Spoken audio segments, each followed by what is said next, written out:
आज हम पढ़ने जा रहे हैं एंटीनेटल केयर। एंटीनेटल केयर हमारे पास जब हमारे पास एक वुमेन आती है हमारे पास फर्स्ट ट्राइमेस्टर में, तो उसे हम क्या कहते हैं, बुकिंग विज़िट कहते हैं। उस बुकिंग विज़िट में हमारे पास मिडवाइफ्स क्या करती है, उसकी हिस्ट्री लेती है, उसकी एग्जामिनेशन करती है, ठीक है। फिर हमारे पास अगर मिडवाइफ देखती है उसे कोई प्रीवियस कॉम्प्लिकेशन है ना, तो वो कहाँ रेफ़र कर देती है, बेसिकली हमारे पास फिजिशियन या स्पेशलिस्ट के पास रेफ़र कर देती है, ठीक है। और हमारे पास एंटीनेटल केयर के क्या एम होते हैं। हमारे पास सबसे पहले एम ये है कि हमारे पास जितने भी हमारे पास प्रेगनेंसी के रिस्क फैक्टर हैं उसको कम से कम किया जा सके, और कोई भी डिज़ीज़ हो उसे अर्ली हम डिटेक्ट कर सकें और हमारे पास जल्दी से उसे ट्रीट कर सकें। उसके अलावा मदर को एडवाइस करनी चाहिए, एडवाइस ये करनी चाहिए अगर कोई वुमेन स्मोकिंग वगैरह करती है तो उसे वो छुड़वानी चाहिए, रीअश्योरेंस करना चाहिए, एजुकेशनल सपोर्ट वगैरह देनी चाहिए, सही है। उसके अलावा जो भी हमारे पास माइनर अलाइनमेंट्स आती हैं प्रेगनेंसी रिलेटेड, उसको कम से कम करना चाहिए, डील करना चाहिए, और हमें स्क्रीन करना चाहिए for hepatitis, for syphilis and हमारे पास एक हेपाटाइटिस हो गया, दूसरा सिफिलिस हो गया, दूसरा हमारे पास रूबेला इन्फेक्शन, जैसे उनसे हमें क्या करना चाहिए, रूल आउट स्क्रीन करना चाहिए, सही है। जब एक वुमेन हमारे पास बुकिंग विज़िट पे आती है ना, तो सबसे पहले हम उस वुमेन का बीएमआई करते हैं। बीएमआई हमारे पास वेट अपॉन हाइट होती है। अगर उस वुमेन का बीएमआई 35 से ज़्यादा है तो उस वुमेन को या तो रेफ़र करते हैं या एडवाइस करते हैं कि अब आपका बीएमआई 35 से ज़्यादा है, आप प्रेगनेंसी में हमारे पास कितना वेट गेन कर सकती हैं। अगर वुमेन आई और उसका BMI 18.5 से 24 किलोग्राम पर एम स्क्वायर है तो उसको बोलेंगे कि आप 11 से 16 kg तक वेट गेन कर सकती हैं। लेकिन अगर उसका BMI 25 to 29 है तो वो 7 से 11 kg तक वेट गेन कर सकती है। अगर उसका BMI 30 से ज़्यादा है तो वो 5 से 9 kg तक वेट गेन कर सकती है ड्यूरिंग प्रेगनेंसी। रिस्क फैक्टर क्या होते हैं हमारे पास, अगर वुमेन का BMI ज़्यादा है मदर का, तो difficult to see the baby, उसमें बेबी को मूवमेंट्स देखना या उसे देखना बहुत मुश्किल हो जाता है। उसके अलावा risk of the diabetics and hypertension 3 times ज़्यादा हो जाता है। वेनस थ्रोम्बोएम्बोलिज्म का रिस्क बढ़ जाता है। उसके अलावा इंट्रापार्टम हेमरेज का रिस्क हो जाता है। दूसरा हमारे पास डिफ़िकल्ट हो जाता है एनेस्थीसिया देने में। उसके अलावा हमारे पास लेबर मॉनिटरिंग करने में डिफ़िकल्टी हो जाती है। फोर्सेप्स डिलीवरी, इंस्ट्रूमेंटल डिलीवरी करनी पड़ती है। उसके अलावा पोस्टनेटल में रिस्क फैक्टर होते हैं, वेनस थ्रोम्बोएम्बोलिज्म के रिस्क फैक्टर होते हैं, वुंड ब्रेक हो सकता है, फीमेल डिप्रेशन में जा सकती है। उसके अलावा हमारे पास फीटल में क्या होंगे, फीटल में कंजेनाइटली रिस्क फैक्टर बढ़ जाते हैं। अगर फीमेल का BMI 40 से ज़्यादा है, उसमें न्यूरल ट्यूब डिफेक्ट के चांस ज़्यादा होते हैं, तो हमारे पास 12 वीक में ही हम 12 वीक तक हाई डोज फॉलिक एसिड उसे देंगे।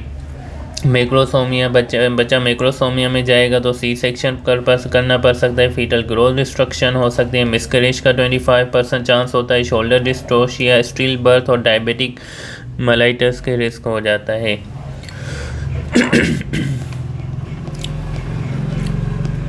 ये मैंने बता दिया कि अगर कोई वुमेन हमारे पास फर्स्ट ट्राइमेस्टर में आती है ना, तो उस विज़िट को हम बुकिंग विज़िट कहते हैं। वो मिडवाइफ एग्जामिनेशन करती है, हिस्ट्री लेती है, एग्जामिनेशन करती है, इन्वेस्टिगेशन, अगर कोई कॉम्प्लिकेशन होती है वो रेफ़र कर देती है। ये BMI हो गया। उसके अलावा ड्यूरिंग प्रेगनेंसी में हम फीमेल को क्या बोलते हैं कि हमेशा do not eat for two, मतलब आप ऐसे ना समझें कि आप प्रेग्नेंट है आप ज़्यादा खाएं। आप जितना पहले खाती थी आप उतना ही खाएं और ज़्यादा स्नैक्स को अवॉइड करें। हाई फाइबर डाइट लें जिसमें बीन्स, ग्रीन, सीड, फ्रूट्स वगैरह आ जाते हैं, ठीक है। और हमारे पास फ्राइड फूड हो गए, ड्रिंक्स हो गए, जिसमें बहुत ज़्यादा शुगर, उन चीज़ों को अवॉइड किया जाए, ठीक है। उसके अलावा हमारे पास एटलीस्ट 5 हमारे पास वैरायटी ऑफ फूड होते हैं। ये बेसिकली बेसिक यूज़ है।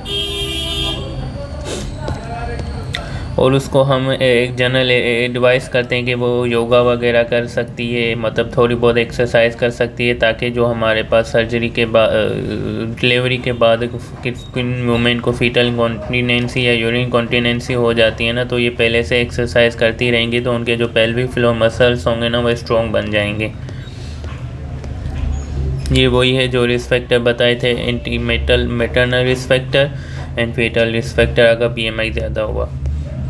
दूसरा हमारे पास एक और रेंज होती है कि अगर वुमेन हमारे पास एक्सरसाइज के, अगर वुमेन लेस देन 20 ईयर है तो हमारे पास उसका रेंज जो होता है ना 140 टू 155 बीट्स पर मिनट। इसका मकसद है कि अगर हमारे पास फीमेल है जिसकी एज 20 से कम है और वो एक्सरसाइज कर रही है, तो एक्सरसाइज में उसका टारगेट ये होना चाहिए कि उसका हार्ट रेट 140 से 155 से ज़्यादा नहीं जाना चाहिए, ठीक है। लेकिन अगर उसकी एज 20 से 29 है तो उसका हार्ट रेट ड्यूरिंग एक्सरसाइज 135 से 150 से ज़्यादा नहीं जाना चाहिए। अगर उसकी एज हमारे पास 40 प्लस है तो उसका हार्ट रेट 125 से हमारे पास 140 से ज़्यादा नहीं जाना चाहिए, ठीक है।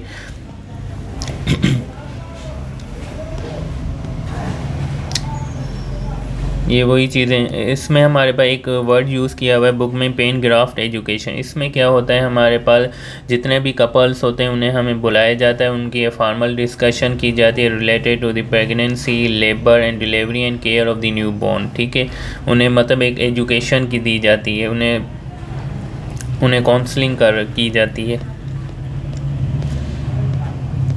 और हमारे पास ऑप्शन फॉर प्रेगनेंसी मतलब होम बर्थ भी करवा सकते हैं, मिडवाइफ्स में भी करवा सकते हैं, हॉस्पिटल करवा सकते हैं। सबके कुछ डिमेरिट्स हैं, डिमेरिट्स होते हैं, वो रीड कर लेना, इम्पोर्टेंट नहीं है। हाँ, ये हमारा antenatal urine test is very important. Antenatal urine test इसलिए इम्पोर्टेंट क्योंकि बहुत सारे ऐसे एसिम्प्टोमेटिक बैक्टीरिया होते हैं जो हमें पता नहीं होता, जो इनमें पायलोनेफ्राइटिस करवा सकते हैं प्रेगनेंसी में और मिसकैरेज करवा सकते हैं। फिर हमारे पास इनके लिए डिटेक्ट करने के मिड स्ट्रीम स्पेसिमेन हमारे पास यूरिन लेना बहुत ही इंपॉर्टेंट होता है, उसकी कल्चरल सेंसिटिविटी करवाई जाती है। हर विजिट पर ये यूरिन एनालिसिस करनी चाहिए। यूरिन एनालिसिस में हमें अगर यूरिन में प्रोटीन नज़र आ रहा है तो प्री-एक्लेम्पसिया डिटेक्ट हो सकती है, ग्लूकोज नज़र आ रहा है तो डायबिटिक डिटेक्ट हो सकती है, नाइट्राइट्स नज़र आ रहे हैं तो हमारे पास ये डिटेक्ट हो सकता है सेप्टेमिक बैक्टीरिया। फिर उसकी कल्चरल सेंसिटिविटी करके उसके हिसाब से ट्रीट करना चाहिए। उसके बाद BP असिसमेंट में क्या होता है, हमारे पास नॉर्मली हमारे पास जो फर्स्ट ट्राइमेस्टर होता है ना उसमें BP क्या होता है, डिक्रीज़ होता है। लेकिन एक फ़ीमेल आई है जिसका फर्स्ट ट्राइमेस्टर पर BP हमारे पास 90/140 है, मतलब ये हमारे पास, तो इसका मतलब ये फर्स्ट ट्राइमेस्टर है तो इतना हुआ है, वैसे इसका 160 प्लस होगा, तो मतलब ये प्री हाइपरटेंसिव है, पहले से ही इसे मतलब BP है, तो इसको हम क्या देंगे, हमारे पास एंटी हाइपरटेंसिव ड्रग देंगे और साथ में एस्प्रिन देंगे, ठीक है। दूसरा हमारे पास क्या करवाते हैं, बुकिंग विजिट पर हमारे पास फुल ब्लड टेस्ट काउंट करवाते हैं। फुल ब्लड टेस्ट काउंट हमारे पास एनीमियास को देखने के लिए करवाते हैं, कोई इन्फेक्शन हो उसे देखने के लिए करवाते हैं, आयरन डेफिशिएंसी देखने के लिए करवाते हैं, ठीक है। अगर हमारे पास एक फ़ीमेल आई है फर्स्ट ट्राइमेस्टर में आई है, उसका होमोग्लोबिन 110 से ग्राम पर लीटर से लेस से, तो वो नॉर्मल होता है। हमारे पास अगर एक वुमेन है अगर एक वुमेन है हमारे पास आई और उसका हमने CBC करवाया और उसका होमोग्लोबिन हमारे पास फर्स्ट ट्राइमेस्टर में हमारे पास इतना आ रहा है तब उसे एनीमिया कंसीडर करेंगे। अगर सेकंड ट्राइमेस्टर में हमारे पास इससे कम आ रहा है तब एनीमिया कंसीडर करेंगे, ठीक है। अगर पोस्टपार्टम में उसका होमोग्लोबिन 100 से कम आ रहा है तब उसे एनीमिया कंसीडर करेंगे, ठीक है। अगर हमें ये लग रहा है कि उस पेशेंट को हमें एनीमिया है और वो आयरन की कमी हो सकती है तो उसे आयरन सप्लीमेंट दे सकते हैं, ठीक है।